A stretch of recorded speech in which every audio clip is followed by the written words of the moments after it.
Thank you for listening to The Luminous Mind. Remember to subscribe to our free podcast so you won't miss any of our illuminating content. Here is episode 194. I would like to tell parents that it doesn't take anything more than they already have right now to connect with their children every single day. All that's really required is that they begin seeing the opportunities already available in what they already engage in every day.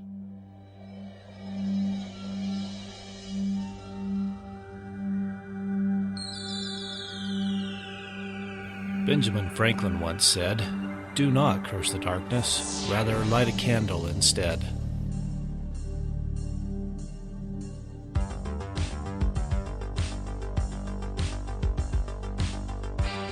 If you're ready to set your mind on fire, then prepare yourself for the Luminous Mind with your host, Rebecca Bowman.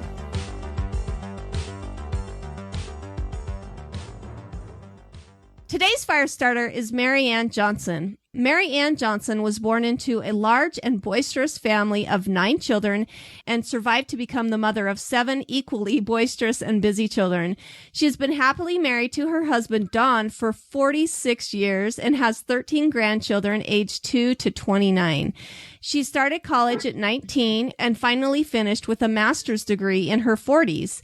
Mary Ann is a kid connection expert and has helped thousands of individuals and families to build better relationships.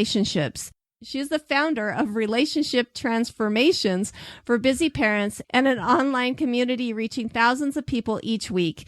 She's the creator and president of Family Connections Mentoring, a service on one-on-one mentoring for parents and families. She is also well known in the homeschool community as the homeschool coach. Mary Ann was also a past Firestarter on The Luminous Mind, and you can learn more about Mary Ann by checking out our episode, which is one of the beginning ones, number 24. Isn't that awesome? Well, welcome back to The Luminous Mind, Mary Ann. Thank you so much, Rebecca. I'm really excited to be here today. I am so excited to have you back. We had such a great chat last time, and I absolutely loved it. You left me so inspired. I was so excited when you reached out to me with your new book, which is called Becoming a Present Parent, Connecting with Your Child in 5 Minutes or Less. We are going to talk about this fabulous book, but before we get into any of that, can you please tell our audience a little bit more about yourself? Yeah, so as you said, I have 7 children. My husband and I spent most of our married life in Montana. And when we just had one child left at home, we transplanted ourselves to Utah, where we've been about 14 years now.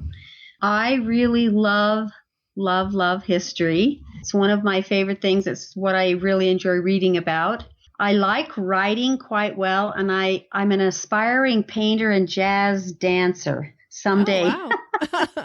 It's what I really want to learn to do before I leave the world. That's awesome. And I just really like kids a lot. Well, and like I said, her last episode, I mean, I was so inspired when I got done talking to her. You can just sense that about her. I definitely go back and review. I mean, although I'm just starting out podcasting, she does a fabulous job telling us about how to be better parents. But, let's kind of talk about maybe some inspiration behind your book. Why did you decide to write it?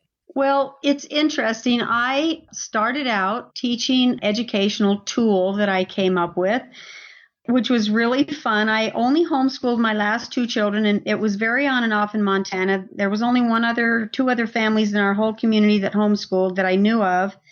And so it didn't take me long to realize that, people would contact me to mentor about this educational tool, and we would never mentor about that at all. We'd always talk about them and their relationships with their children and how to make them better so they could actually accomplish what they wanted to in homeschool. And so over time, I just realized, this is what I really know about, and what I'm actually good at is helping kids and parents connect. And so on the Homeschool Coach website that I've had for, 9+ years, there were just hundreds of articles, about 500 articles, and many of them had to do with this issue of how do we manage all that has to be managed and still have relationships that are really healthy and vibrant. And then I had a friend named Tiffany Berg-Coffin who said to me, "Mary, you need to write a book." And I felt inadequate, like I couldn't do it. And she said, I will talk you through it. And so I just made a commitment that I would get up at 4:00 every morning, 6 days a week, which Wow. was really horrible for me. That was like so hard, but it was the only time I had that I could really write. And I did that for 6 months. It was a really growing experience, but it was just my desire. I work with so many moms and dads, and they feel so guilty and so inadequate and unable when I know really well that they have everything they need to connect with their kids. They just don't know it. Yeah. Well, and I really think that is the challenge when you begin to homeschool. Many of us were sent off to school, and so we didn't learn how to parent. We didn't know how to form those connections. And I really think, we hear the term deschooling a lot in our homeschooling community of having to try to get yourself acquainted with having your children home. But I think that really comes down to a lack of parenting skills and trying to relearn parenting skills that were kind of lost. What are your thoughts on that? I think that in today's world particularly, there's so much written and said about how to be a good parent that it's almost paralyzing. You can't do it all or be it all. And so parents tend to check out, and they check out in very simple ways they don't even realize they are. And I've done a lot of research. There's so much research out there that shows that children feel really quite abandoned by loving, kind parents who think they're sending messages to their kids that they matter when they're sending messages that are so opposite of that. I just realized that maybe it would be useful if there was really a very simple book that just took people back to thinking about families in simpler ways, so that they don't feel like there's just so much to do in order to be good at it. Yeah. Does that make sense? Yeah, that does. Well, I can imagine, getting up at 4 a.m. that had to be challenging to be able to write this book. But do you feel like there were other challenges that you had along the way of writing this book, and what did you learn from them? Yeah. So early on, I was really a wonderful person, and I did my best to parent well. But the truth is, my husband and I both came into our marriage with bags full of stuff. And we were not really equipped to parent as well as we wanted to. We were very spiritual in our lives, and we were there. I was a stay-at-home mom most of the time. But I had some issues. I tend to yell a lot, actually raging some. Later on, we had some children who got involved in drugs. We lived in a very small community of 10,000 people, and I was very active in PTA and the band parents club, and I was at the schools, and so we were just taken by surprise. How could this happen to us? That was a 12-year-long excruciating battle. And so as I began writing this book, I just really felt, who are you to write this book? I mean, your life has been so not perfect in your parenting. And that's where my friend Tiffany Berg came in, Tiffany Berg Carfin. She just finally one day she said to me, Mary, you cannot write this book until you let go of the fact that you weren't perfect. So she made me sit down and write the introduction. And I just laid it out for people and said, look, this is what parenting is sometimes like. You do your best. You can only parent from what you know. But the value is doing simple things consistently over time. It is going to be enough. Because as I look back now, I have 7 lovely, lovely adults that live very productive, healthy lives. And I know that the things that we did do right were simple, but we just kept doing them. We never quit. And it was enough. And so once the introduction was written, that was probably the biggest hurdle for me, was to say, well, perfect or not, I definitely have something to bring to this conversation of parenting. Yeah, you have experience that hopefully will help other people, maybe not make those same mistakes. That's awesome. I like the authenticity of that too. I think that's where we really do struggle, especially sometimes in the homeschooling realm. We want to appear that we've got it together, for the sake of looking like we got a handle on this because we have so many people doubting us anyway. So sometimes we're not real. So I love that. Last time we talked a lot about your Spark stations. Can you briefly, kind of re-explain those to our audience? And how did the Spark stations really influence your writing of the book? So the Spark Station originally started out being called the Closet, and it was a very simple tool where a parent could put random and very interesting things that were interesting to their kids in this closet or a container of some kind, and then engage with their children in some learning. And it was very, very successful. We changed the name to the Spark Station just because it spoke more to sparks are anything that a child is interested in. And there are rules that make it work, which are very simple. I'm all about simple, but it gave parents an opportunity, especially with children under 12. It's a tool really for 1 to 12, basically, to spend a little bit of time every day with their children, really engaging in some fun, exciting ways, helping kids learn about things they're already interested in. But as I was doing one-on-one mentoring, and people would contact me and they'd want to mentor about homeschooling curriculum or, how to set up their day so that they could fit homeschooling into it, or how to use the Spark Station. And what I quickly discovered was that we never actually talked about any of those things. We always talked about the state of the relationship between the adult and the parent and the adult and the spouse, and how that really impacted everything that they thought was the issue.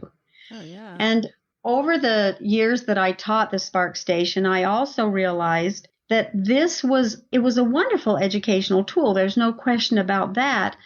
But ultimately, it was a family connection tool. It helped parents and children connect in some really simple, non-stressful ways. And it's been used in a multitude of ways now outside of the homeschool arena. And in fact, I'm in the process of actually writing another book about that will pull all the information that I've taught and written and spoken about in the past into one place so that families can really utilize this wonderful, wonderful, fun tool. That's awesome. To connect with one another. Yeah, I can feel that. A lot of times I remember us talking about that it really did when I thought of the Spark Stations of using the things that kids are already interested in. And we talked about, with boys, the farting and the burping and all of that stuff and how that can really, that's something that they thought was funny and whatever anyway, but that can really be a catalyst to having a great education about, those types of things that they're interested in, the digestive system and all that. But that's great. Well, let's kind of talk about, I'm really into paradigm changes, here on the Luminous Mind. As you began the books in the Spark Station, you've kind of mentioned that, you realized it was more about relationships, but how has your paradigm really changed over time and with experience on that? So it really happened slowly as I mentored hundreds of mostly moms, but also a lot of couples. I started seeing the depth of concern and worry that they had, that somehow they were falling short of the mark and they were ruining their children. Wow. I also was absolutely struck by the depth of guilt that most moms carry about the job they're doing. And I could relate to that because I, up to the point where I started writing the book, just felt still a lot of guilt over what kind of parent I was and how I had parented. But my children, because my oldest is 45 years old this year and my youngest is 27, I've had the opportunity to really see the outcome. And as poor a job as I thought I had done, these are magnificent adults. I'm stunned by the beauty of their lives and their kindness and their loyalty and their work ethic. I look at them and I think, well, if this is true for me, then I bet it's true for all of these parents. And how can I help them see that they really have what they need? And with just a few mental shifts in how they look at what they're doing, they could feel confident that if they just do a few simple things over time consistently, it's going to be enough, and let go of that guilt and that they feel. And now I'm fond of saying in class that guilty parents parent poorly. Yeah, that's very true. Because sometimes when we're feeling guilty, we're missing out on just like the simpleness, like you said, and that's what I really loved about your book. I think last time when we talked, that was another thing too. That I'd spent so many years just overcomplicating, my schooling experience with my kids, and really putting on that teacher hat and doing less of the mothering. And really, I think that helped open my eyes that I needed to actually switch that around. And really work on those simple things instead of, trying to do all the really complicated stuff. There's a whole chapter in the book, and the chapter is called Management versus Relationship. How do we manage everything that has to be managed in a family and still have relationships? And how can we let go of some management in order to spend a little more time in relationship? Because it is a conundrum. How do you do that? Yeah. But I'll tell you, it is simple to do. You just have to look at what you're doing just slightly different than you look at it now. I say that it is simple. Yeah. Well, and I love the adjusting your approach. It's awesome. We're going to now really dive into your book and tell us, at the beginning of her book, she talks about maybe some ways that parents check out. What are some ways that you've seen that parents check out? Maybe and explain that, what you're meaning by that, and the cost of, what happens if they check out. So checking out just means that we tend to tune out our children just a little bit because we feel overwhelmed with what we feel we should be doing, what we feel they want from us, compared to how we observe that what we're actually accomplishing. And so we tend to check out just a little bit because of this sense of overwhelm. And really, I'd say most of the people that I mentor just feel tremendously overwhelmed. And so some of the ways that we check out from our children this is the number one, is that we just think it takes a lot of time to connect. And we work. So many moms work outside of the home, or they work in their home. They have little businesses that they run. And men are gone for hours and hours a day. And then when we're home, we have all the things that are required in order to make a family run: laundry and cooking and gardening and canning and soccer and, all of this stuff. And so if we believe that it's going to take a lot of time to connect, we're not going to make any efforts towards that because we think we can't. One of the big things out there is that you need to give each child one-on-one time. Well, if you have 3 or 4 or 5 or 6 children, that can seem really daunting. And another one is that you take each child on a date. I just want to say that I have yet to talk to a single parent that's been able to accomplish that long term. So if that's what we think is required, then you just kind of say, I just can't make that happen. Definitely. I've had that happen for sure. Yeah. Another one is technology.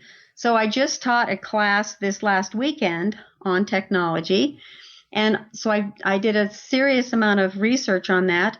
And we think that children and teens really have a problem with technology, but the research shows, and this may be enlightening to some, that parents have the most difficulty managing technology. Yeah. Well, and I think that makes sense because for them, it's just second nature and they've kind of grown up with it. But for us, it's like this new exciting thing, that we're really into. So that we're kind of amazed and mesmerized by. So I definitely agree with that.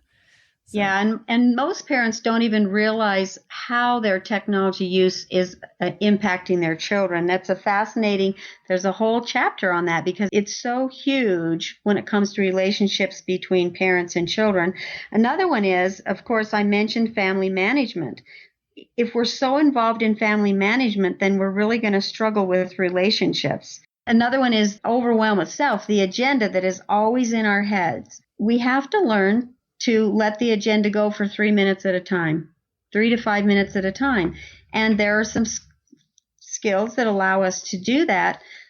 But a lot of us just don't know we need to do that. We need to let that agenda go. It's hard to focus on another person if we have a list we're ticking off in our brain the whole time they're trying to talk to us. Yeah, I've been guilty of that for sure. Yeah. So. Another one is, this is a big one for moms, especially, is they just don't want to be involved and they don't want any more mess because they're already overwhelmed with what they feel they have to do. Yeah. So if our kids need something from us that's going to require us and is going to make a mess, we tend to, want to back away from that. Oh, I'm horrible at that. I know. I just cleaned this place up. I don't want to do it again.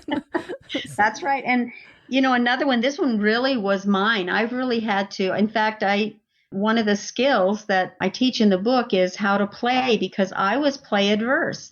And there are a lot of parents that are play adverse. So if we didn't grow up playing with kids, if we don't really know how to play with them, if we don't even want to play with them, then how can we learn to play? And I'm telling you, I have learned how to play, but it would never include Barbies, dress up, or Legos. So that's awesome. Those are some great things. And you talked about skills. What are some important skills to master? I mean, you definitely have a chapter on that, but maybe touch on some of those too. Yeah, so there are 6 skills that I think are very helpful if we want to be more present parents. My all-time favorite one, if we didn't talk about any other one, would be random touch. So we all know we should touch our kids, and we think we do, but the truth is we don't touch our children enough, especially here in America. And so what does a random touch look like? So I give the example, you're walking down the hall and your teenager's coming towards you from the other side, and as you pass, you look them in the eye, reach out and touch their shoulder or pat their back and walk on. It's a random touch. And I have, some really profound stories in the book that talk about how impactful it is when we touch our children more. So if you're open to it, I'll give you one. Yeah, I'd love to hear that. So I was mentoring with a mom who had a daughter that was getting ready to graduate from high school, and their relationship was so on the rocks that they tried to avoid being in the same room together. The mother felt that her daughter was really irritating, that she behaved in some less than grown-up ways. She was almost 18, and that she was a little self-centered, and they just had conflict a lot. And so as we were mentoring, we talked about some experiments that she could try to maybe improve the relationship. And one of the things I suggested was random touch. So we talked about what that looked like and how she could use it. And she made the commitment that she would, for the next week, she would touch her daughter as often as they were in close proximity and she could remember. Oh, wow. So the next week I said to her, so how's it going? And she said, I want you to know that our relationship is significantly different. I'm not as irritated by my daughter. I'm listening to her more. I seem to understand her better. And in fact, we've made an appointment to go to lunch together this week. Wow. That's pretty So impressive. I said to her, what has changed? And she said, absolutely nothing except my view of my daughter, which came because I touched her more. And then later, a month or two later, she told me that the relationship with all of her children was different, and the way her children was relating to her was different. And the only thing she was doing that she hadn't been doing before was random touch. Wow. She was just touching her children more often. Wow, that's pretty impactful. You don't realize that. My oldest son he's not a very touchy-feely type of kid. And I definitely have noticed, as I've tried to touch him more, at least, even tapping him on the shoulder. I mean, he's 6'3", so that's hard for me to do, but trying to just touch him, it does help a lot. And at first he kind of recoiled, like he's like not used to me touching him. But as time has gone on, it definitely has been a definite useful relationship building thing. But so is random touch different than utilizing touch points that you talk about in your book? Is that a different Yes, thing? Absolutely, totally different. Do you want to talk about that? Tell us. And that's the cool thing. Sure. is if you go on her landing page of becomingapresentparent.com, that's the free chapter. And she told me before we start recording that is actually the most information type packed chapter. Is that correct? Let's talk about that. Yep. Yes, it is. It's really a pivotal chapter. And the reason I gave it away is that touch points are things that happen in every family every day already that usually are points of contention. But if we can shift how we see what we're doing just a tad, then they can become points of connection. They don't require any more time because you're already doing them every single day. Before we go on, let's listen to these messages. Does the idea of another 4 years stuck in a boring classroom while accumulating tens of thousands of dollars in debt before you can even begin your life seem daunting to you?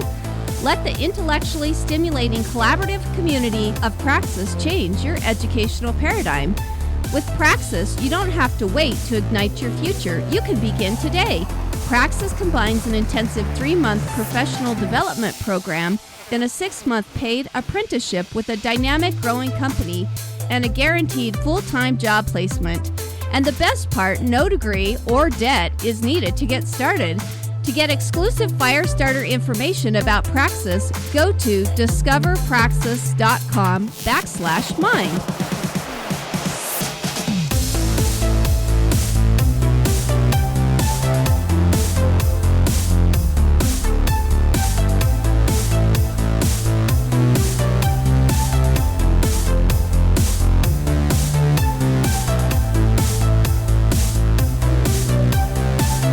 Welcome back to The Luminous Mind with Mary Ann Johnson, who's helping us to become a present parent. Do you want to give us a few? Maybe what they are? Just a couple of them at least? Yes, so there was some wonderful research done, and children aged 4 to 18, so this is a huge, broad age group of kids, were asked when they felt they were really most able to connect with their parents or get their parents' attention. And the top 3 were mealtime, bedtime, and car time. But when you think of those 3 things and you think about your family, you think, oh, car time? Oh, that's chaotic. Mealtime? Oh, if we can just get that done without anybody tipping over their chair, having to fight, or spilling milk. And bedtime? Oh my gosh, that's a disaster at our house. You're usually exhausted at that point too. That's right. And so, but these are touch points, and these are absolutely magnificent times to connect with your children. And that chapter talks about, well, what would have to happen for you to have a touch point at a meal instead of a point of contention? And this is all that's required. Yeah. You have to begin believing that mealtime is not about food. It's about relationships. Well, and I love that there's several chapters on, making it about them, adjusting your approach, definitely like rethinking the idea of some of those stressful points to be a little bit more, like you said, adjusting that so that just a little bit more different, like we're just approaching it different and coming and hopefully having a different outcome. So, Right. in your book, you talk about, or the subtitle of the book is Connecting with Your Children in 5 Minutes or Less. And we've talked about how there's just simple things that you can do. Is it really that easy to gain that connection with your kids? Is it really a simple thing? And what makes it simple? It is a simple thing. If you realize that the things you're already doing every day are the places at which you can create and build and nurture relationships, that it's not going to require any more time from you than you're already giving, that, number one, is really hopeful. And I don't even know how many times in the book, but small and simple things done consistently over time are what bring the greatest change and reward. We are all going to conventions all the time looking for the silver bullet to fix whatever we think is wrong in our family. But I'm here to say there are no silver bullets. There are just simple things done consistently over time. So let's take bedtime, for example. Everyone's tired at bedtime. You have a lot of children, 3, 4, whatever you have. And you just want to get them in bed, get the lights out so you can finally breathe and have a minute to yourself, right? Mm-hmm, definitely. Yeah. But if you've made a commitment to your children that you're going to give them 3 minutes, and let's say you have 6 children, so you and your husband divide and conquer. Every night he takes 3 and he gives each one 3 minutes. And you take 3 and you give each one 3 minutes, and then the next night you swap kids. So now you have the ones your husband had and he has the ones you have. And if you have to, you use a timer. Now, you can't use a timer with teenagers, and there's a whole section on how to do bedtimes with teenagers because they are a little different than children. But let's say you've got kids, 12 and down, 11 and down. If you have kids who just want to use bedtime to procrastinate going to sleep, then use your timer. But I'll tell you what I've observed. So my daughter has been using this technique for a long time, and her kids know that no matter what, they're getting their 3 minutes. And she had 4 kids in one room, and she would just start with one, and she would give them 3 minutes, and she would lay on their bed with them and snuggle with them. They would be nose to nose, talking and laughing. Sometimes another child would chime in and say, "Oh, I know that." And they just let that be whatever it was. And when 3 minutes was up, she'd give him a big hug and move to the next bed. And she's been doing this you can't do anything 100%, but 95% of the time, those kids get their 3 minutes and they know they're getting it and they're patient about it and they know they're going to get it. So I think in the book, I wish I had the actual numbers here, but if you just gave your child 3 minutes once a week and they were 10, you would have them 8 more years in your house. That's 416 quiet, peaceful, joyous 3-minute moments. Can you see how impactful that would be? And that's at once a week. Yeah. 3 minutes. Well, and like you said, I mean, sometimes we want to do some grand thing with our kids, but really the things that they will remember aren't necessarily the grand things. It's the tiny little things that, and that's what makes the impact in their lives. I mean, definitely where you have the most sway in their lives for sure. The other thing here is that our children need to trust us. One of the reasons this works for my daughter is they trust her. They know that most times they're going to get their 3 minutes. And so lots of people, when I first start working with them one-on-one and I get them to enter some of these experiments, just experiment with them, they'll say, "Oh, my 5 kids are just all over me all the time now. They just want so much." And I say, "Okay, you just keep doing this for a month and see what happens." Because they're like drowning people. They can't get enough air and they don't know if they'll get another breath. Yeah. But once they realize they're not drowning and they're going to have another breath, they stop feeling desperate because they can't trust that they're going to get what they need and want from you. So this book is about how can you give them what they need and what they want consistently over time without killing yourself off. How can you do that? I love what you're saying because that's probably one of the best ways you can take care of yourself is giving them what they need, just a little bit of what they need. And then they aren't, in your room or in your, trying to get their time with you when you really, and sometimes we do need, especially stay-at-home moms, we do need some time to, some chill out time. I miss the 8:00 bedtimes with some of my older kids now because I don't have my chill out time. That's kind of by myself anymore.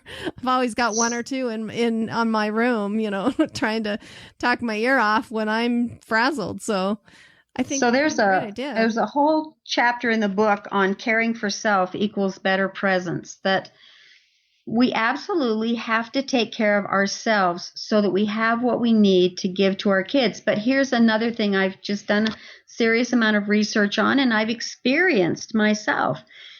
If the way that I can get relief and some personal freedom is to be kid-free, well, how much of that am I going to get? Not enough. So the chapter is, how can you care for yourself right where you stand in a busy, chaotic family with multiple children? What does that look like? Because you can do it. Oh, wow. Yeah. And that's what that chapter is about. Because I'm not here to say, boy, I hope that one thing comes clear in the book is that families are chaotic. People are talking. Things are getting spilled. Fights break out.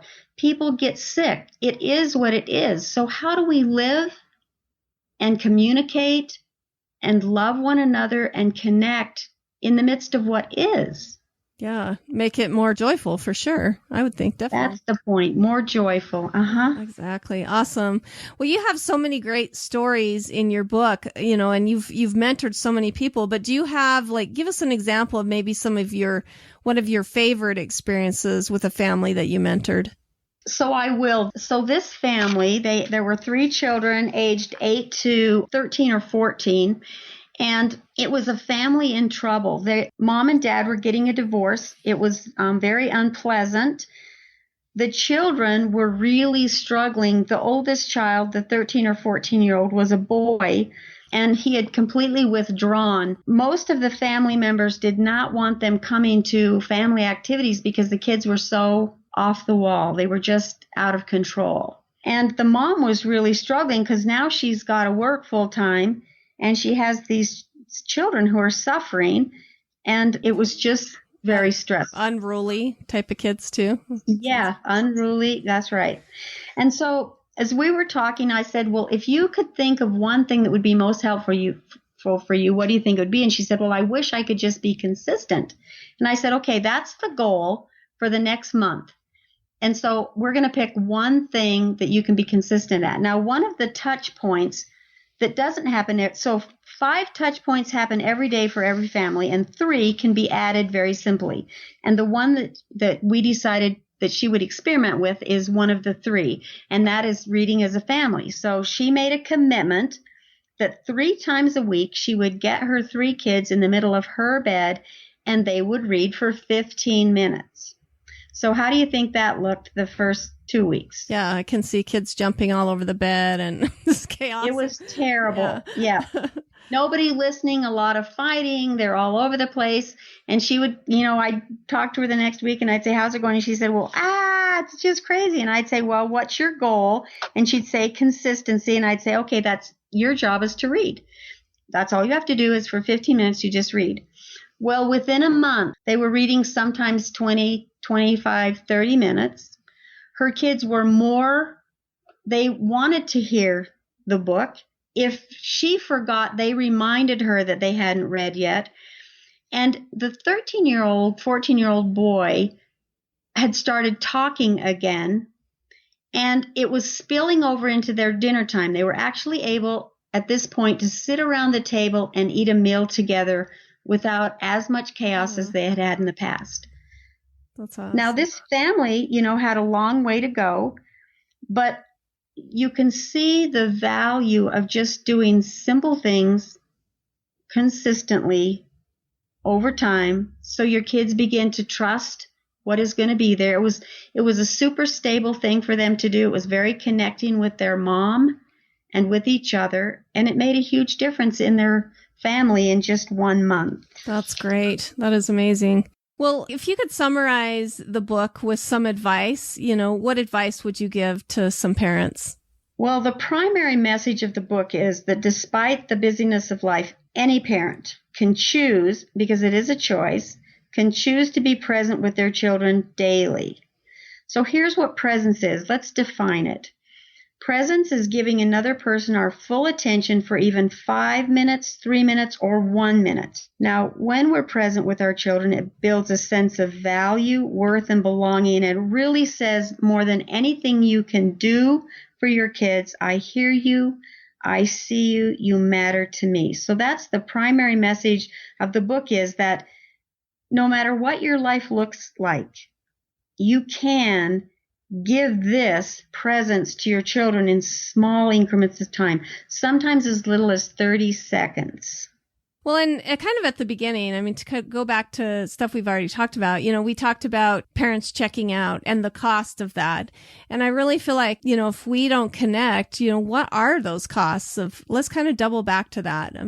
Let's kind of go through, if we check out, what are we missing out on? So one of the big things is that children feel that they aren't as important as whatever else you have going on in your life. That's the first thing, is we are sending a lot of messages to our kids that they don't matter. Now, we don't realize we're sending that message, but that is the message. Another thing is that our responses to our kids are poor. If we don't know how to be present, and we're irritated, or we're so busy thinking about, are their rooms cleaned? Have they done their homework? Why are you guys fighting? Then our responses are poor, and that sends a message we don't want to send. This message that whatever else we're talking to them about is more important than they are. So that's a big one. Here's another big one. It's just less enjoyable. Oh, that's for sure. Yeah, sometimes it can be crazy, chaotic. Yeah, the whole point of having a family is to have some joy with one another. if every night you're flopping into bed feeling like, oh my gosh, I can't live through another day, or if you wish you were single, I've been there, we're that's defeating the purpose. And another one is we miss the things that matter. Yeah, it's time you definitely can't get back, correct? That's right. We're missing the things that our kids are saying and doing that really matter because our minds are occupied elsewhere. And finally, the big thing is regret. So I'm 67. I have 7 children that range from 45 to 27. And I'll tell you that you don't want to look back and regret. That's for sure. The things that you miss. In fact, there was some wonderful research done. They asked 2,000 parents what regrets they had from their parenting. Here were the top 3. I worked too much, I worried about little things too much, and I didn't play with my children enough. And being present is about worrying less, spending a little more time on relationship and less time in management, whatever that looks like for you, working or managing the home, and being and enjoying your kids more. So if we don't make some changes, then we will regret. So just to summarize, kids lose esteem when parents are not present.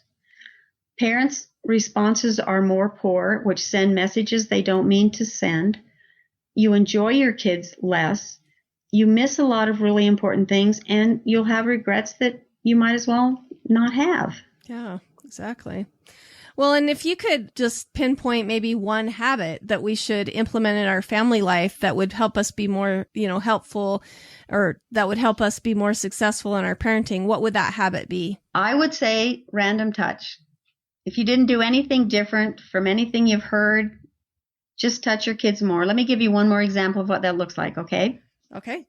So let's say your 14-year-old son or your 16-year-old son or daughter is sitting on the couch. They're watching a movie or whatever they're doing. You're walking through the living room. You detour. You sit next to them so that your knee, the top of your knee, touches the top of their knee. That's all. You sit there for 10 seconds, pat their back, get up and walk and go on your way. Not a word exchanged. These are random touches. There's no purpose for them, but anytime you're in close proximity to any child, you reach out and touch them. It doesn't involve conversation. You can do this multiple times a day and only use a few minutes. And I would say that if you didn't do anything else, if you did that one thing, I've just seen it happen over and over and over again, how impactful it is, even with kids who don't want to be touched, because you're touching them with your knee. Yeah. Sometimes a random touch can be just sitting 2 inches from someone on the couch and not touching them at all. But you've entered their space and they feel you there. And another one besides random touch, which is absolutely hugely impactful, is start looking your kids in the eye. Now we think we are, but if you'll pay attention, you'll see how often you're looking at your phone, your dishes, work you're doing, your computer. So I got an email from a mom who read the book. She's a stay-at-home mom who runs a business from home. She said, I felt so overwhelmed and I just couldn't seem to manage everything. She said, all I have changed in my family is I touch my kids more and I look them in the eye, and I want you to know it's changed everything. That's awesome. Yeah. So those are the 2 things that I would say start with first. That's great advice. We talked about how you're going to be writing another book about kind of your spark stations and how to really, gain that connection. Do you have any other long-term goals? And then, how is that going to work into your legacy? I think you're leaving an amazing legacy right now, but let's kind of talk about that. What your future is going to look like and how that's going to impact the legacy you leave. Well, I've thought a lot about this. So and now I have a book which is selling really well, and I teach a number of times a year. And can I be honest that I don't have a clear picture of where that's going? I know I have 3 other books that I want to write, and I've been really pondering this. And so this is probably not the answer that you would expect or that anyone would expect. And just recently, in a very quiet moment, this is the thought I had. I have really spent my lifetime working on becoming a better, kinder, more gentle, wise person. And the experiences that I've had in the last 9 years may have produced a book But what they have produced more is a kinder, wiser, more gentle person. And I realize that I have more work to do there, and that really is my focus. While I'm doing that, while I am improving myself and overcoming myself, I hope that I can reach out and help other parents learn some of the things that I have learned. But that's really where my focus is right now. And the legacy I'd like to leave is when I leave this earth, I just hope people will miss me because I brought something good into their days. And many times our example of us working on ourselves is more impactful to other people than anything that we said or did or created or anything. Just them watching us work on ourselves. I think that's such an important thing for us to show our kids too, that we're always striving to be better, that we're not running around correcting them all the time, but that we're making those self-corrections, that we're really checking ourselves before we're going out and telling the rest of the world how they need to, behave and what they need to do. So I think really, that's amazing. Aside from all of that, there are some things that I really want before I die. I really want to get my doctorate. I'm thinking about that, but I just know there are some things I need to do first, and that's really a time-consuming thing, but that's really on my bucket list. I really want to learn to dance jazz. I know that I'll be in a group of 80-year-olds, but I don't care about that. I just want those black tights and that cane and that silk top hat. That's so fun. And I really want to be a better painter. I believe I have some talent for painting. I've done a little dabbling, and I'd like to become a better painter. And I love history. I don't think that I will ever get all the history read or learned in my lifetime before I run out of days. But, those are some things on my bucket list. Those are great. Well, and like we kind of talked about before, is that as we're always striving to do better, learn more, whatever, that's such a great example to everybody else around us. Do you have any maybe final parting words for our listeners? And then please give us your contact information, how we can get this book and find out more about the work that you do and the mentoring that you help other people with. Okay. Well, I do have some final words. I would like to tell parents that it doesn't take anything more than they already have right now to connect with their children every single day. All that's really required is that they begin seeing the opportunities already available in what they already engage in every day. Meals are not just for eating. Bedtime is not just for sleeping. Getting in the car is not just for going from place A to place B. Transitions during the day aren't just about leaving and coming back. These are all places where we can connect with our children if we just know that they are. So MaryAnnJohnsonCoach.com is my new website. There is a tab there specifically for homeschoolers, which take them to my homeschool coach site, which has almost 600 articles there on everything homeschool and parenting.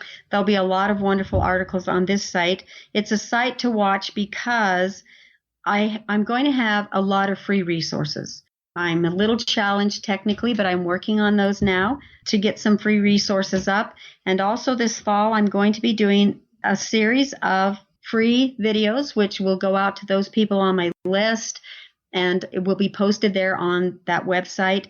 There may be 10 and there may be 100, but they will all be topics that really help parents get out from underneath overwhelm and have more enjoyment with their children. And then again, at becomingapresentparent.com is where they can get chapter 4 free. They just get a PDF. And I'd love to have them get that chapter and read it. I think it would be really impactful. Well, and it really is a great book. I haven't got it completely finished, but already I see so much potential for myself of things that I'm going to learn. Again, her book is called Becoming a Present Parent, Connecting with Your Children in Less Than 5 Minutes. You can definitely go and get some of her coaching and free resources at MaryAnnJohnsonCoach.com. You can get the free chapter by going to becomingapresentparent.com. However, we're going to be sure to link all the information that we've discussed today on our website as well. But thank you so much, Marianne, for coming on and helping to light our minds on fire on this important topic of parenting and connecting with our kids. I really appreciate it. Thanks so much. It was delightful. I enjoyed myself. Thank you for listening to The Luminous Mind. To learn more about Marianne Johnson, go to our show notes at theluminousmind.net. Be sure to become a subscriber to our free email list. Then check out the Services tab to see how we can continue to assist you, our fire starters. Also, to help us continue production of illuminating content, go to the Sponsor tab at theluminousmind.net for more information on sponsorship and affiliate programs. Like us on Facebook, follow us on Twitter, Google+, Pinterest, and now Instagram. Get our free audio content by subscribing on YouTube, iTunes, and Stitcher. To help us grow, consider these easy ways. Tell your friends about us, leave us a review, share our content. Tell us how we can help you so together we can continue to light minds on fire and change the paradigm of education.